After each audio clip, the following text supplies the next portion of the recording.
All right, back on the Young Turks. So we got a great guest for you guys now, John Ratzenberger. You might remember him as Cliff from Cheers. Of course, he's been on so many other shows and hit movies as well. But he's now the spokesperson for M.O S.T, Mobile Outreach Skills Training. John, great to have you here. Thank you. Thank you, Jake. All right, tell me what M.O S.T is. Well, it's exactly that. It's a mobile outreach. We have trailer trucks, we have motorhomes that are as equipped as workshops and classrooms. And we go to the companies, factories, manufacturers, and ask them, what do you need as far as employees are concerned? Because the big problem now, especially with GIs returning, the government programs, they say, I go to a community college. They'll go to the community college and train in something that has no relevance in their neighborhood. So that's wasted money. Just, it's out the door. Might as well just throw the money out the window. So what we do is we identify the jobs, then interview the returning vets, put them in the training program, and guarantee them work. No, that's a really good program. And look, I know it's common sense. Yeah, really. And I know you're conservative politically, and we have our differences in that regard.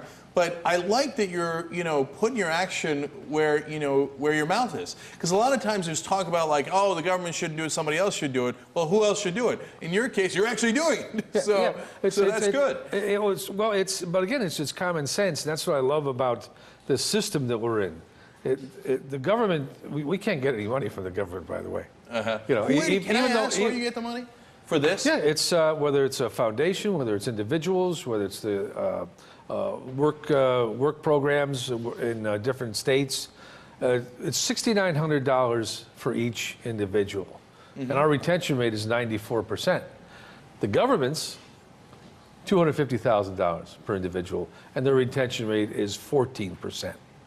So once you get government into something, and this is common sense, the more hands and people, you have people in charge who've never had a job, and you're going to tell me they're going to create jobs? Well, look, that's where we probably disagree a little bit, because the thing is, I love what you're doing because it's so specific and you're actually training the guys and it goes towards the vets, etc.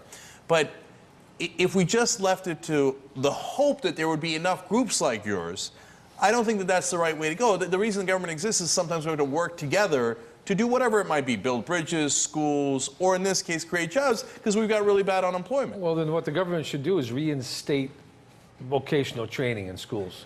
Okay. So then we don't have to have people from China coming over and welding our bridges together. That's I don't disagree with that. The enormity of that is breathtaking. I'm surprised that people aren't screaming in the streets. We train welders. It's not a very difficult thing to do. There are programs out there, so why can't the government organize those programs? Well, we can. Well, and again, mobile outreach skills training is doing a great job, as you're explaining here, in getting people to specific jobs. That's terrific. But John, do you think it's, I wish it were big enough to handle the whole unemployment problem in the country, but do you see my point that those groups might not be large enough? That's why government needs to step up. And if you say do vocational training, no problem, but also community colleges, overall retraining, et cetera. Does that make sense too? Yeah, community colleges, they have a certain set curriculum. For them to change the curriculum is like turning a supertanker around. They're not going to do it overnight. Programs like ours, we can do it overnight. And why vocational training is so important is because we stopped training kids 30 years ago on how to use tools, hammers, saws. And the average age of people who actually know how to make, fix, build things is about 57 years old now. Oh, wow, that's really interesting. And, I'm a perfect example because I can't even put up a picture in the house. So, well, there you go. Because the people, repairing the turbines that send your electricity here, they will retire pretty soon. Yeah, and that's there's nobody filling in their place. No, John Ratzenberger, doing a great job with this organization. Thank you so much for joining us on the Young Turks. Thank you. All right.